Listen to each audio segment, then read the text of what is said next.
Hey yo yo yo! Salut les turfeuses, salut les turfeurs et bienvenue pour un nouveau pronostic de Benoît Requin. Ok, place au pronostic du quintet du jeudi 26 décembre direction Chantilly pour le prix de Pierrefonds plat. 1900 mètres, 16 partants, réunion 1, course 4, indice de confiance 1 sur 5.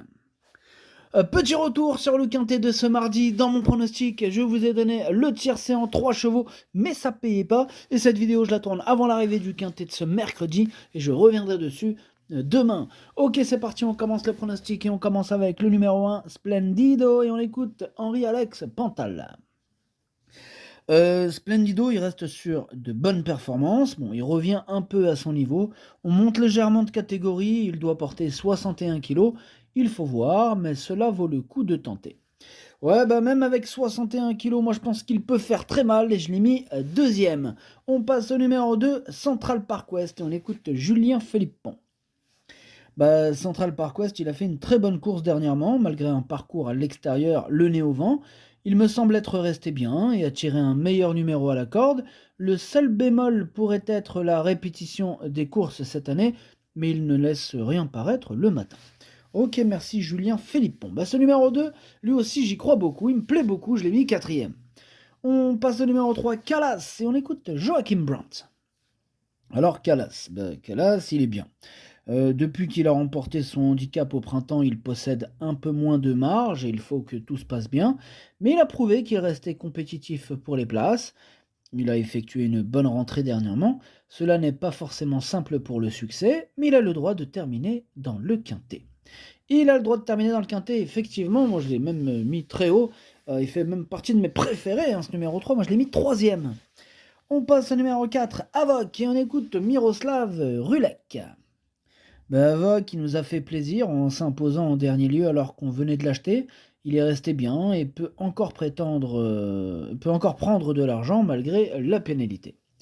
Ah bah moi il m'embête ce numéro 4. C'est d'ailleurs lui mon gros regret, c'est lui mon cheval de complément 4 non partant. Attention, possible cassage en vue. On passe au numéro 5, Charles Kent, ou Charles Quint, et on écoute personne. On n'aura pas les commentaires de l'entraîneur. En même temps, c'est qui l'entraîneur? C'est Captain Ian Barbro. Captain Ian Barbro qui est parti pêcher sur son bateau. Il a invité avec lui André Fabre et Nicolas Collery, ainsi que David Smaga. Amusez-vous bien, belle petite équipe, hein, amusez-vous bien. Bref, ce numéro 5, lui non plus je l'ai pas retenu, mais il est en plein milieu de ma petite liste des possibles troubles faites. On enchaîne avec le numéro 6, Saint-Étienne, et on n'aura pas les commentaires de l'entraîneur, on l'a dit, c'est toujours le même, Captain Ian Barbro, amusez-vous bien sur le bateau. Bref, ce numéro 6, lui par contre je l'ai retenu en bout de combinaison, attention à lui. On enchaîne avec le numéro 7, Ganas, et on écoute Eddie Abré. Ganas, il a fini par gagner son quintet en dernier lieu, bon il est bien, et aime Chantilly, je pense qu'il va bien courir malgré la pénalité. Ouais, je pense aussi que malgré la pénalité, il va bien se défendre ce numéro 7 que j'ai gardé à la 6ème place de mon prono. On passe au numéro 8, Célestin, et on écoute Joao Pedro Macedo da Costa Oliveira. Bonjour Joao. Si, buongiorno. Écoutez, Célestin, il reste sur des bonnes tentatives à ce niveau de compétition. Le cheval est dans un bel état physique. Il est bien placé à la corde. Bon, s'il peut bénéficier d'un bon parcours, il devrait pouvoir encore terminer dans la combinaison gagnante. Il pourrait encore terminer dans la combinaison gagnante, nous dit Joao Pedro Macedo da Costa Oliveira. En tout cas, c'est tout simplement lui mon préféré, ce numéro 8, et c'est lui que j'ai installé en tête. On passe au numéro 9, Citois, et on écoute Ludovic Gadbin. Citois a été acquis à réclamer dernièrement. On le découvre donc en compétition. Il va certainement être monté à l'arrière-garde comme en dernier lieu, sur une distance qui a l'air de lui avoir convenu. On va voir s'il peut être compétitif au niveau handicap à la valeur à laquelle il est pris. On va voir, c'est un test à ce niveau, on va voir s'il réussit son test. En tout cas, moi ce numéro 9, voilà, j'ai pas pris part au test et je ne l'ai pas retenu. On passe au numéro 10, Bad Boy, on écoute Jonathan Leroy. Alors, Bad Boy, il est nouveau dans mon effectif. Là, je ne le connais pas encore assez bien. J'ai besoin de le voir en compétition pour savoir comment procéder pour la suite de sa carrière. On continue les tests. Pour lui aussi, ce sera un test à ce niveau. Lui, par contre, je l'ai pas rayé. Il me fait même vraiment peur, ce numéro 10. C'est un regret. C'est mon deuxième cheval de complément 4 partant. Attention. On passe au numéro 11. c'est Guy Mansour et on écoute Nicolas Perret.